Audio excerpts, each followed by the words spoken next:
नमस्कार। आप सभी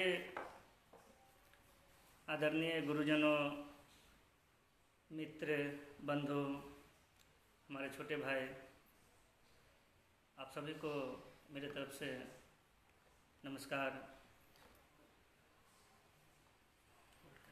कंफर्म करें, कुछ आवाज़ आ रही है मेरी, कोई कंफर्म करो। अगर मेरी आवाज़ सुन रहे हैं तो प्लीज़ कोई रिस्पांस दें। और और साथ ही साथ मैं प्रस्तुति और शारदा मैम का बहुत बहुत आभार प्रकट करता हूँ, जिन्होंने मुझे ये अवसर प्रदान किया।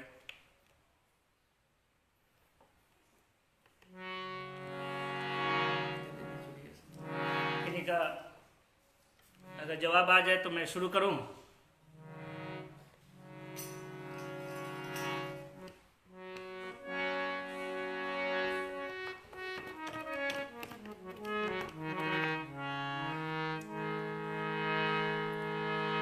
और मैं आपको बता दूं कि हमारे साथ हमारे दो संगत कलाकार बैठे हैं, जिनका मैं परिचय करा देता हूं। हमारे खंडीरी पे हैं मित्र नमस्कार राजीव राय, और पीछे ढोलक पे साथ दे रहे हैं और देंगे हमारा छोटा भाई इमरान।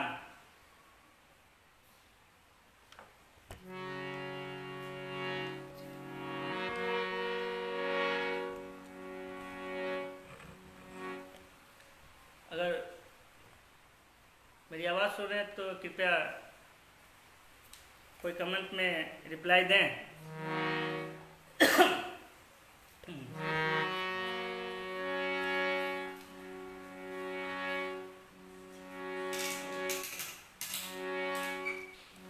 तो हम शुरू करते हैं। तो शुरू करने के पहले मैं एक चीज़ बता दूं कि ये कार्यक्रम का नाम रखा गया है देसिल बैना। ये बहुत ही प्यारा नाम है और इसे मैथिली शब्दों से लिया गया है। तो देसिल बैना क्या है वो हम सबको पता होगा, लेकिन फिर भी मैं बता दूं। देसिल यानी देसी, देसीपन जो होता है उसे देसिल कहते हैं। और बैना यानी हमारे घर, गांव, मोहल्ले, हमारी बहन या भौजाइयाँ लोग आती हैं जाती हैं तो साथ में कुछ खाने की वस्तुएं भी ले जाते हैं और लाती हैं। तो उसे हम अपने परिवार, गांव, मोहल्ले, टोले में उसे जो देते हैं उसे बैना कहते हैं। तो ये देसिल बैना मिथिला शब्द है। तो क्यों ना कार्यक्रम की शुरुआत एक मैथिली गीत से करें। और अगर मैथिली गीत का अगर बात हो तो विद्यापति जी के गीत को न गाया जाए ये तो सबसे पहले कार्यक्रम की शुरुआत हम मैथिली गीत से ही करते हैं।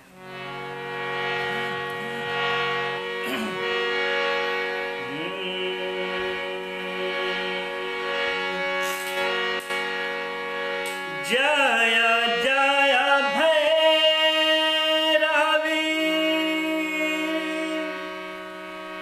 असुर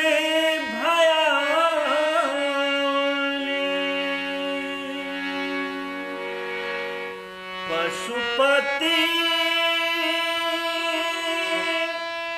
भामिनी माया, सहज सुमति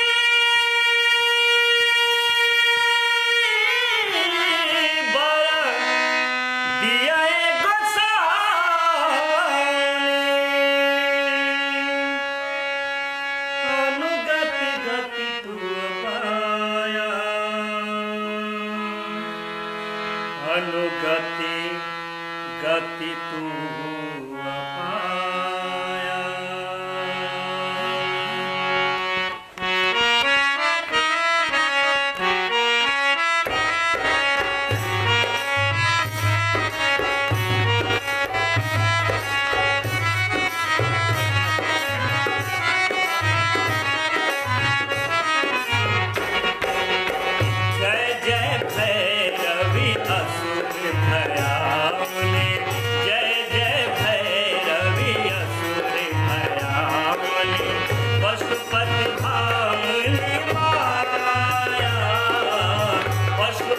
धाम निभाया।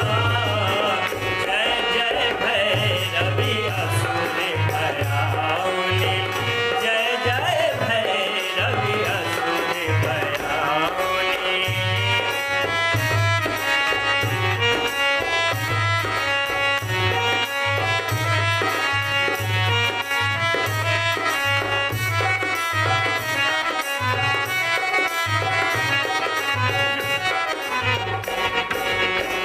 घन घन घनन घुंघरू कत बाजे, घन घन घनन घुंघरू कत बाजे। हन हन कर हुअता, हन हन कर हुअता।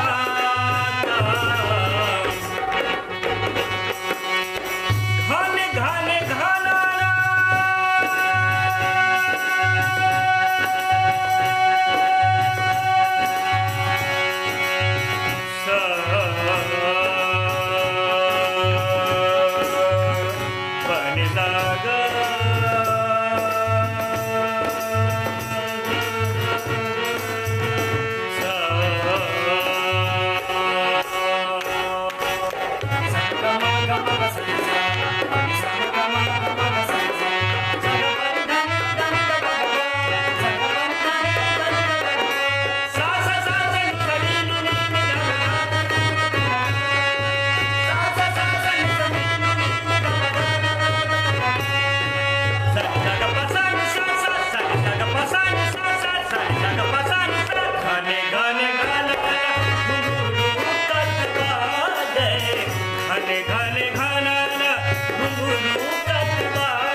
विद्यापति कवि हुआ पर सेवक, विद्यापति कवि हुआ पर सेवक। पुत्र विसरु जन्माता, पुत्र विसरु जन्माता।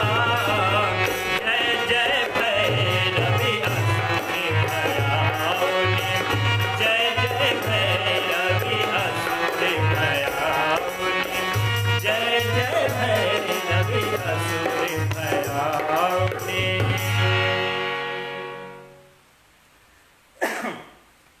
तो अब चलते हैं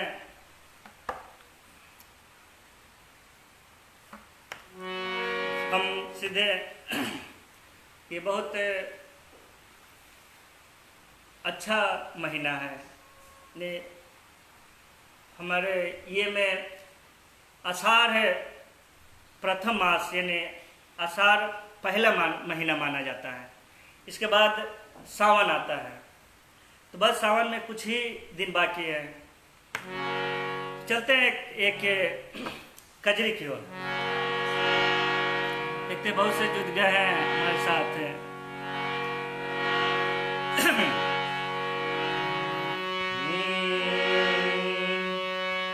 ओ कैसे खेले जयबू,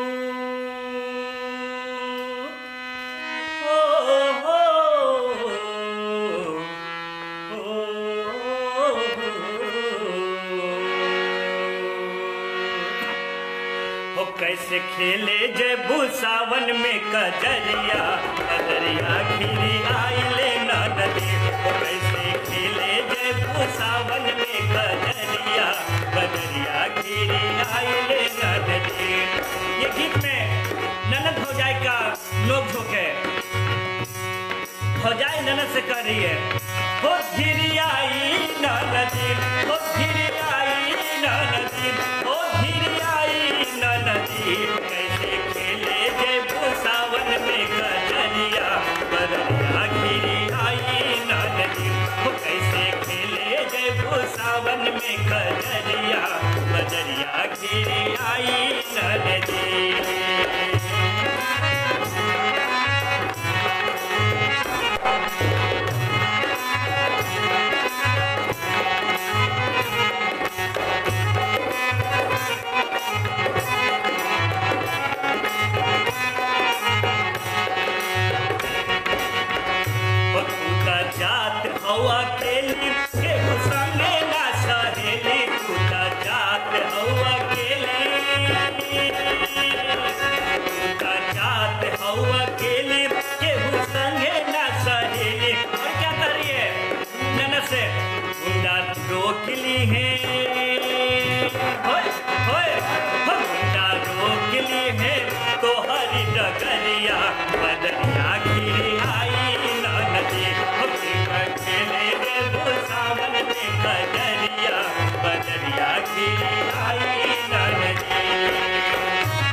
भौजाई की बात सुनकर ननद क्या जवाब देती है?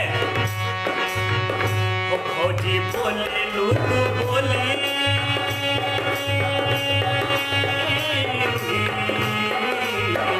हो भौजी बोले लू तू बोली, सुन के लागल हमरा गोली। भौजी बोले लू तू बोली, सुन के लागल हमरा गोली।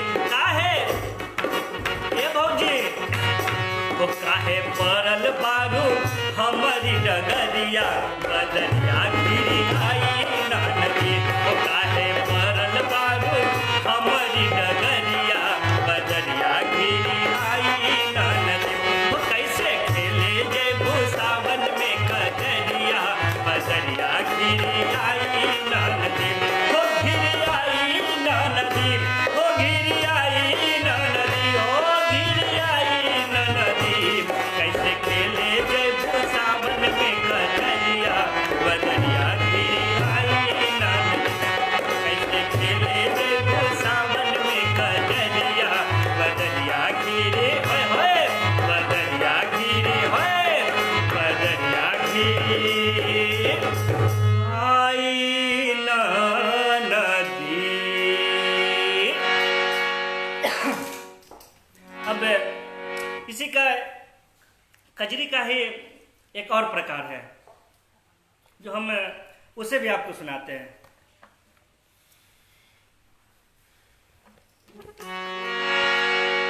देखिए, मैं गाते समय देख नहीं पाऊंगा, तो आगे एक और दूसरी कजरी की ओर चलते हैं। चलिए,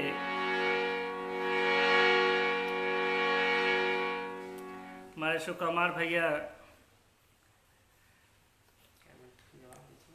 बहुत बहुत सुंदर, धन्यवाद भैया।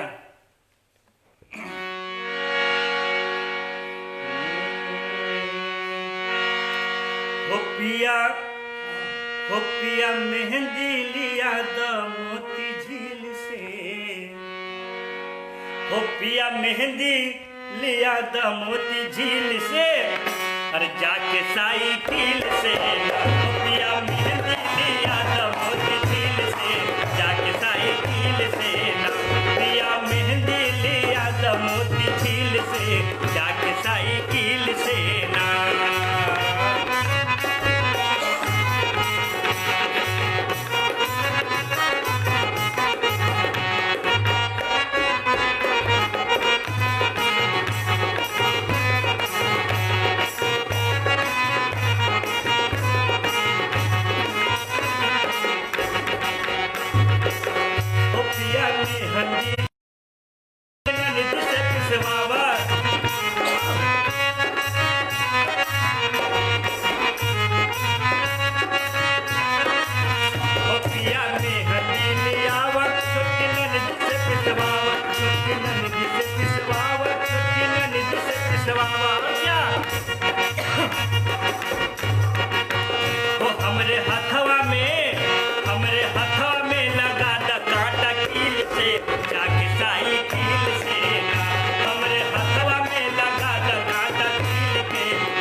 काफी दिनों बाद गा रहे हैं।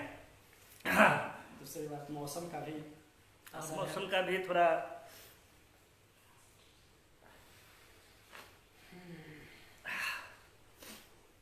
अब हम लोग आगे चलते हैं।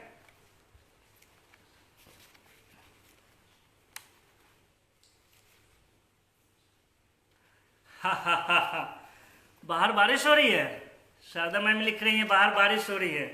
देखिए इसमें हमारी गलती क्या है मैम, आवाज आ रही है, लेकिन ये अच्छा है कि लगता है कि हमारे गाने को इंद्रदेव भी सुन रहे हैं। तो आगे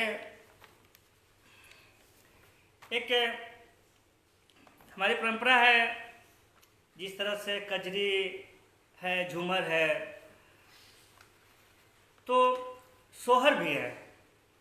तो कब कैसे गाया जाता है ये तो हम सभी लोग जानते हैं कि बच्चे के जन्म लेने के बाद हम सब उसे जब बहुत ही ज़्यादा खुश होते हैं तो उसे सोहर के रूप में हम गाते हैं। तो चलते हैं एक सोहर की ओर।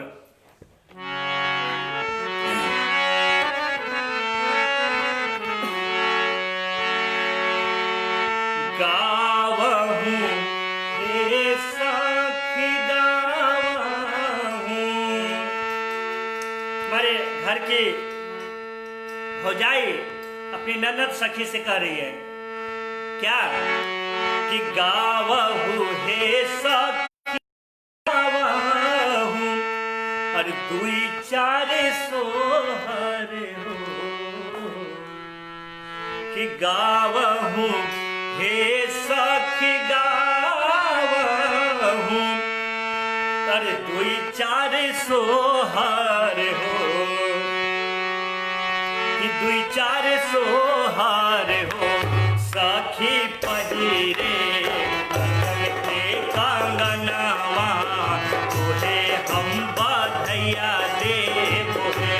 सखी पहिरे अजन के कंगनवा तोहे हम बधैया देबो रे।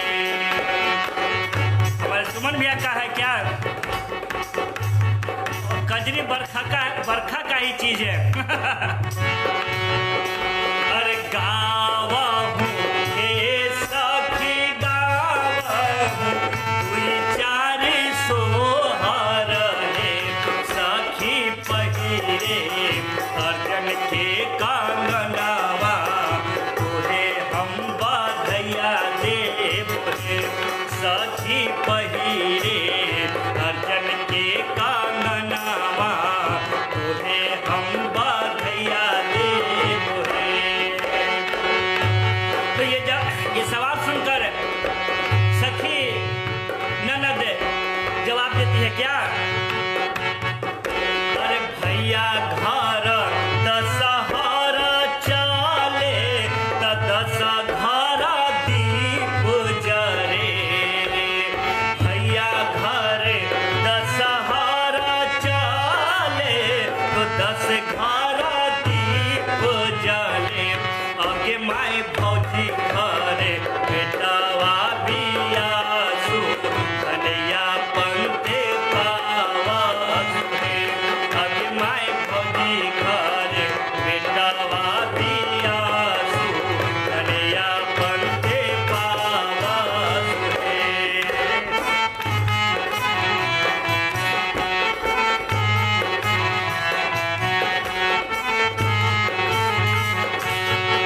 तो ये भौजाई नन्हे सखी के जवाब सवाल सुन करके हमारे जो छोटे देवर हैं उनसे भी रहा नहीं जाता है, तो वो भी बीच में आ जाते हैं। क्या करता है?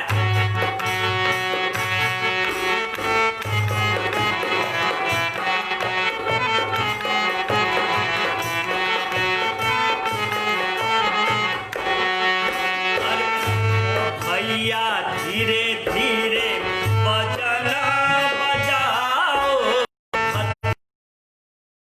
उतल है।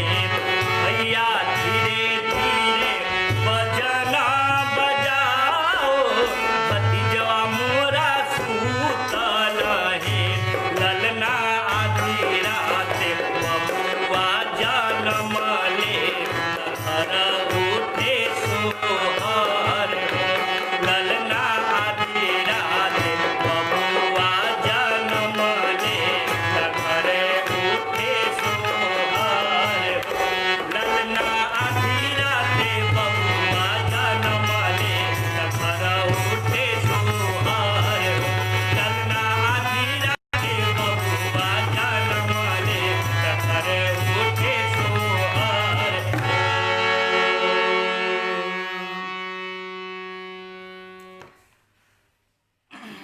हा हा हा हा।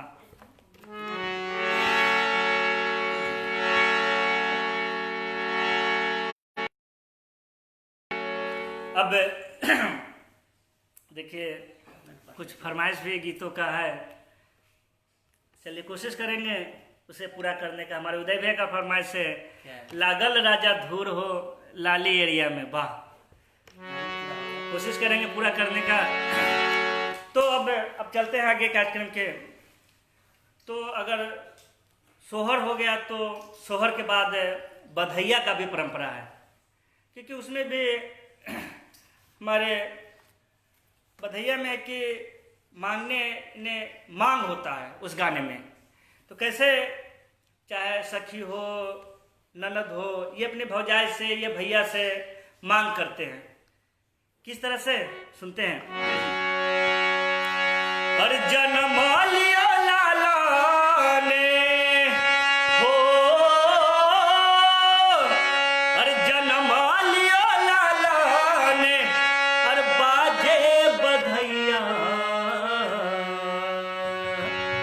हर बाजे बधैया, हर मोहर मोहेला दो ननदो के भैया, मोहर मोहेला दो ननदो के भैया, मोहर मोहेला दो। जन्म लियो लालन, जन्म लियो लालन, बाजे बधैया, मोहर मोहेला दो ननदो के भैया, मोहर मोहेला दो ननदो के भैया, मोहर मोहेला दो।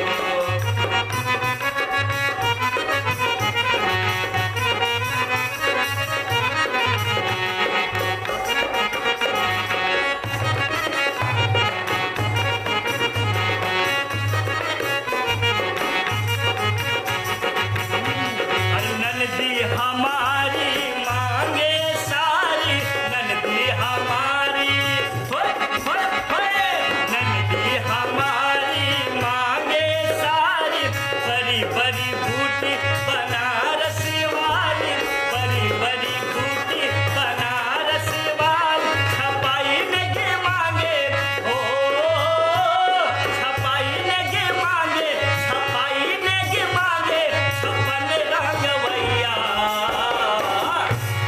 कि छपाई नगे मांगे,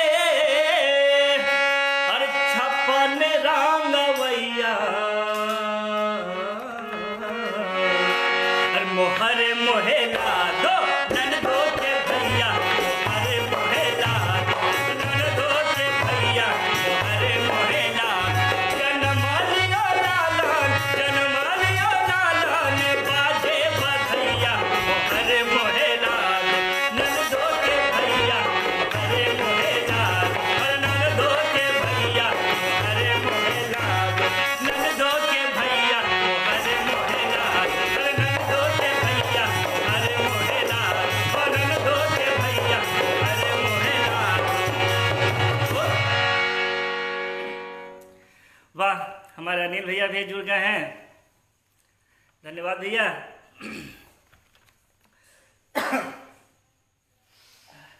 तो अब चलते हैं पारंपरिक गीत की ओर। एक संझा पराती का भी एक ये है, जो हम लोग औरतें शाम को जो दिया या ढिबरी लालटेन सब जो हमारे गांव में औरतें शाम को जलाती हैं, तो ये उसी वक्त का ये गीत है। तो हम लोग ये सुनते हैं संझा पराती।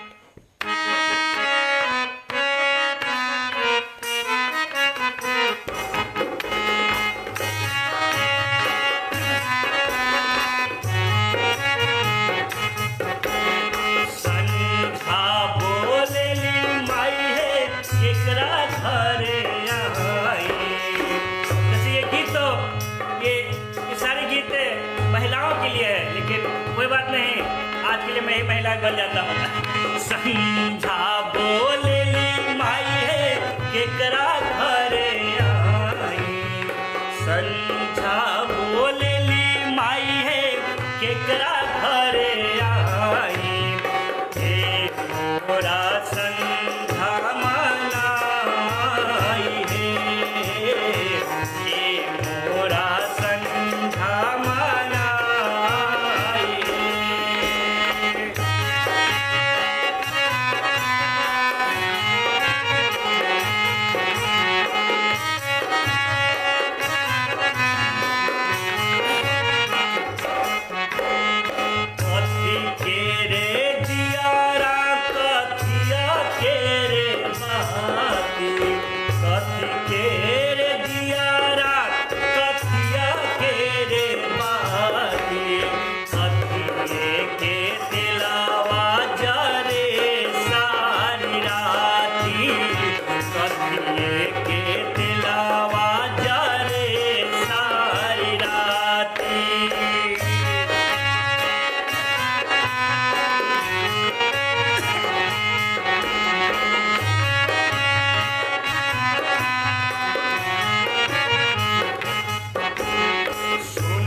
संजय भैया लिख रहे हैं चमक रहे हो जानी बाबू। क्या बोलूं भैया, नहीं कुछ। कोई कमेंट नहीं।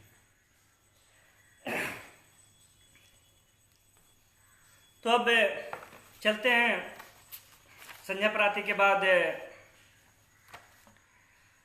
ये बरसात का मौसम है और अब कुछ ही समय में रोपनी, सोहनी, ये सब भी धान रोपनी ये सब शुरू हो जाएगा। तो क्यों ना एक किसानिन का ही और किसान का ही गीत गाते हैं। वैसे भी मौसम भी आ चुका है, तो एक किसानिन गीत हम आपके बीच रखते हैं।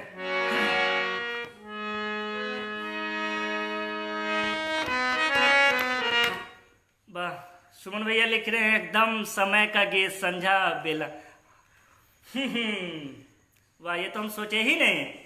सही बात है भैया।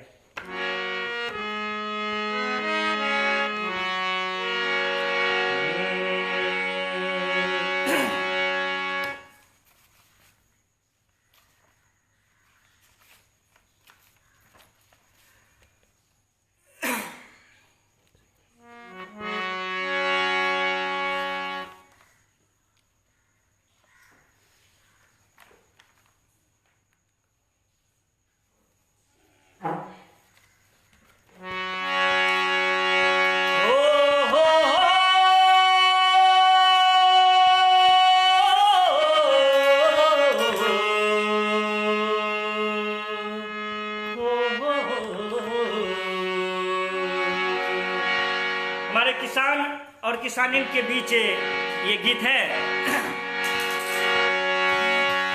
कि चांदी के रुपया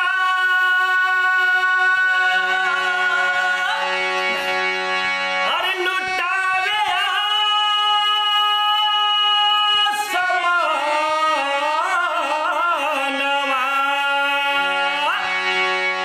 कि चांदी के रुपया लुटावे समानवा। कैसे कि चांदनी लुटावेली अंजोर,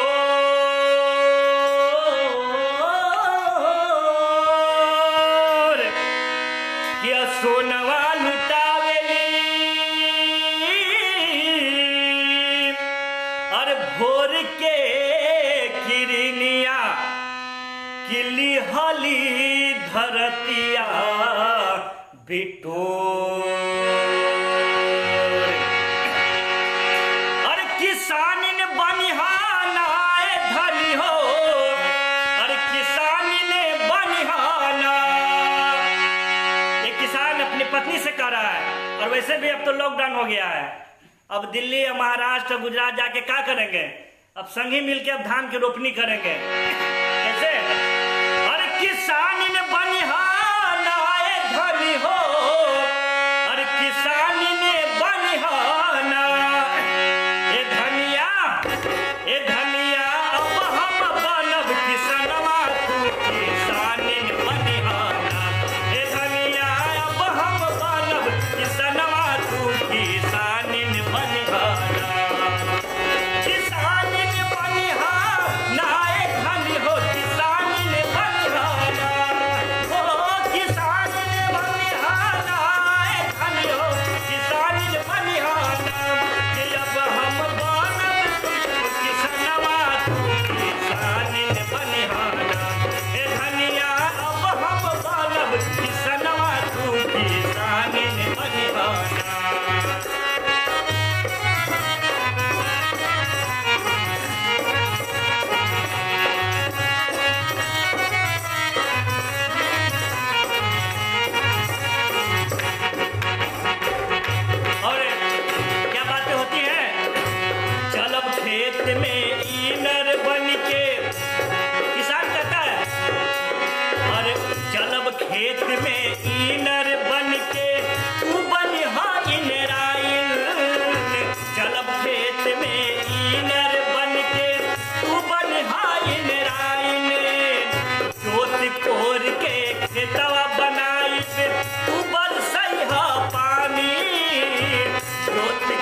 देखिए हमारे साथ हमारे दो मित्र हैं जो संगत कर रहे हैं।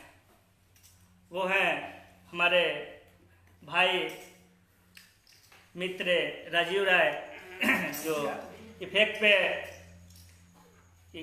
ये के हैं, और हमारे पीछे बैठे हुए थोड़ा इधर ये हमारे पे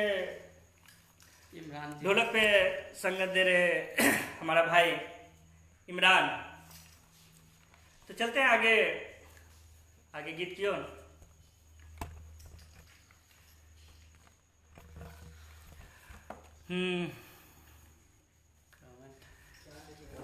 राजेश भैया पप्पू जिया हो राजा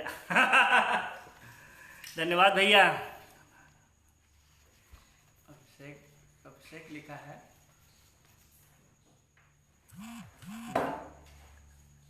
हो अभिषेक ड्रामेबाज का फरमाइश से नकबेसर कागा ले भागा। ओहो जरूर कोशिश करेंगे भाई पूरा करने के। तो आगे चलते हैं।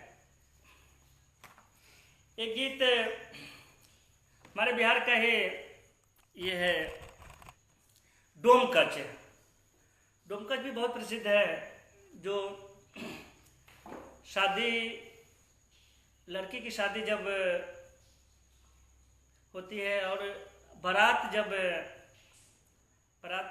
चली जाती है लड़की के पास से तो रात में महिलाएं तो आपस में 5, 8, 10, 15, 20 यानी जितने भी हैं लगभग महिलाएं मिलकर डोमकच करती हैं। और वो डोमकच में ये सब गीत गाती हैं। क्या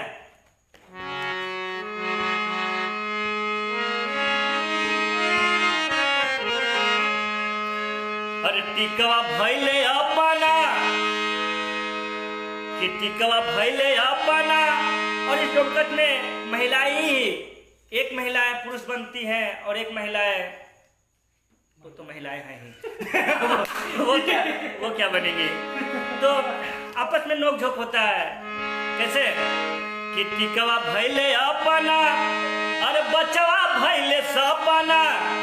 अरे टिकवा भैले अपना अरे बचवा भैले सपना।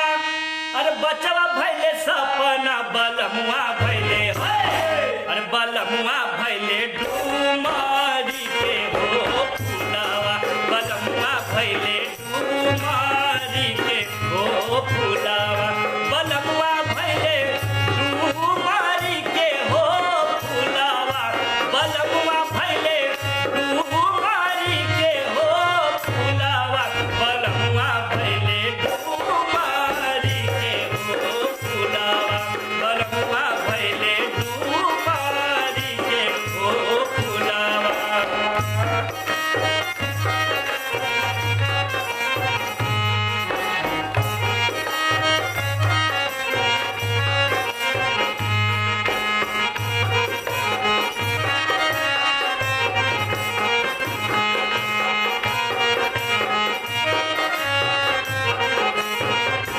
और क्या अरे अपने ना आवे पिया पतियो ना भेजे। अरे अपने ना आवे पिया पतियो ना भेजे। अरे पतियो ना भेजे जहरवा खाई। कहते हैं कि अपने ना आवे पिया पतियो ना भेजे जहरवा खाए। अरे जहरवा खाए मारा बोरे नहीं हरावा। जहरवा खाए मारा बोरे नहीं हरावा। जहरवा खाए मारा बोरे नहीं हरावा। जहरवा खाए अरे मारा बोरे नहीं हरावा। जहरवा खाए मारा बोरे नहीं हरावा। जहरवा खाए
एक हमारा भाई आसिफ है जो कि उसका भी फरमाइश है, नकबेसर कागा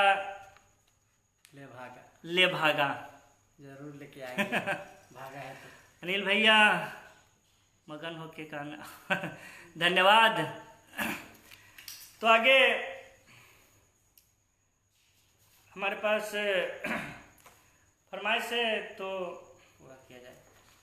नकबेसर कागा को पूरा कर लेते हैं।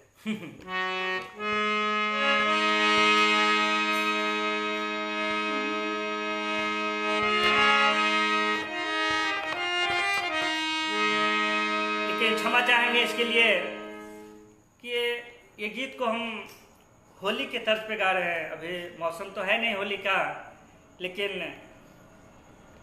कोई बात नहीं, फिर से हम क्षमा चाहते हैं इसके लिए।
दरअसल होली जब तक ग्रुप कोरस ना हो तब मज़ा नहीं आता, लेकिन फिर भी कोशिश की है आप सबों की फरमाइश पूरा करने की। अब आगे चलते हैं। सोहर, कजरी, किसान गीत सब सही है, लेकिन अगर फोक की बात करें तो भिखारी ठाकुर जी का विदेशिया न हो, उनके बिना अभी के समय में मुझे ऐसा लगता है कि अधूरा है। अगर फोक गा रहे हैं और भिखारी ठाकुर जी के गीतों को न गाया जाए तो हमारी अंतिम प्रस्तुति है जो इसी से हम समापन करेंगे। हाँ, सुमन भैया कह रहे तुम अकेले ऑर्केस्ट्रा हो भाई। हे भैया ऐसी बात नहीं है। कमेंट का और कमेंट है उसका और पढ़ लिया जाए। बहुत सारे कमेंट हैं, मैं कोशिश करता हूँ पढ़ने का। योगेश बहुत खूब। चलिए मैं बाद में पढ़ लूँगा क्योंकि समय की भी ये है।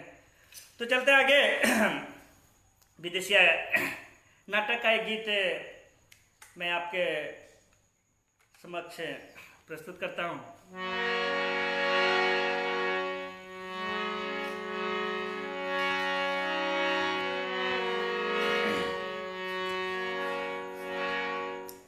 दरवाजे पे राह जो रही हैं प्यारी सुंदरी। मैं उसे भोजपुरी बोलूं कोशिश करता हूं मैं भोजपुरी में बोलने का। तो हमारी नायिका प्यारी सुंदरी विदेशिया के जो नायिका बिया वो क्या कहती है? दरवाजा पे द्वारी पे बैठ के राह जो हतिया अपन पति स्वामी विदेशी के, और कहतिया कैसे तो बात जो होते उधर से हमारे बटोही बाबा गुजरत बारन। तो बाबा पे नजर पड़ गई तो प्यारी सुंदरी आवाज देके बुलावतिया, कहतिया बाबा कहाँ जा कर रहुआ। तो दोनों में बातचीत भइल। कैसे कहत अरे प्यारी सुंदरी बटोही बाबा से अपन दुख है। अरे गवना कराई सैया और घरे बाई हवले से। अरे गवना कराई सैया घरे बाई हवले से। अपने गईला परदेस रे बटोहिया। बटोही बाबा कहता रन बुझ गई नहीं तो हर बात सब बुझ गई नहीं।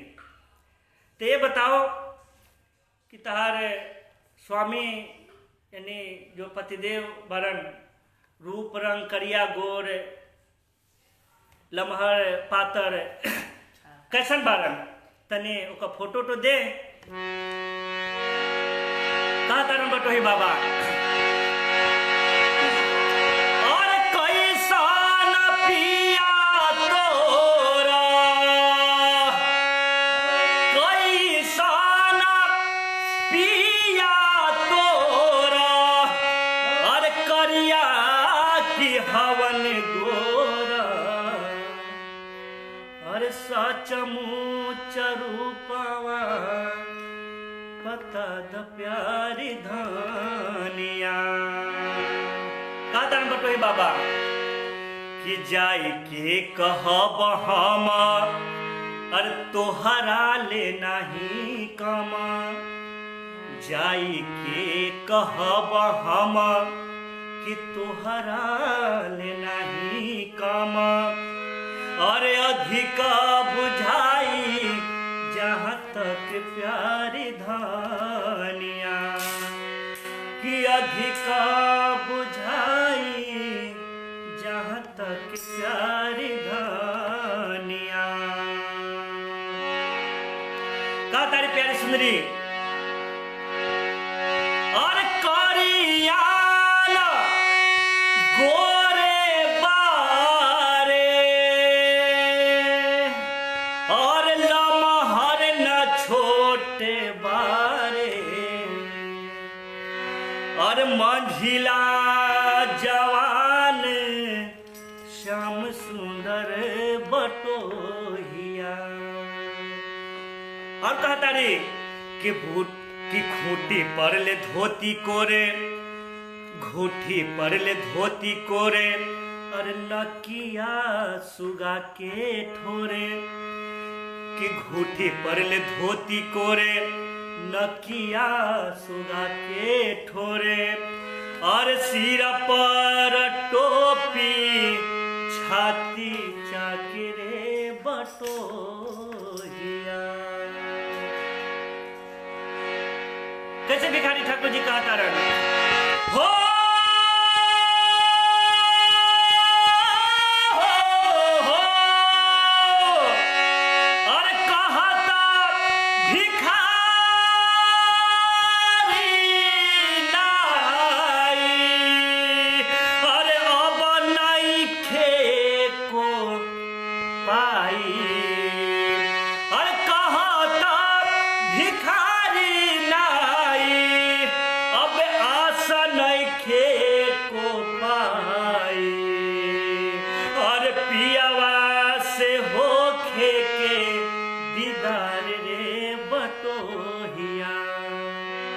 पियावा से हो फेंके दीदार रे बटोहिया। धन्यवाद। यही हमारे प्रस्तुति हम समाप्त करते हैं। धन्यवाद।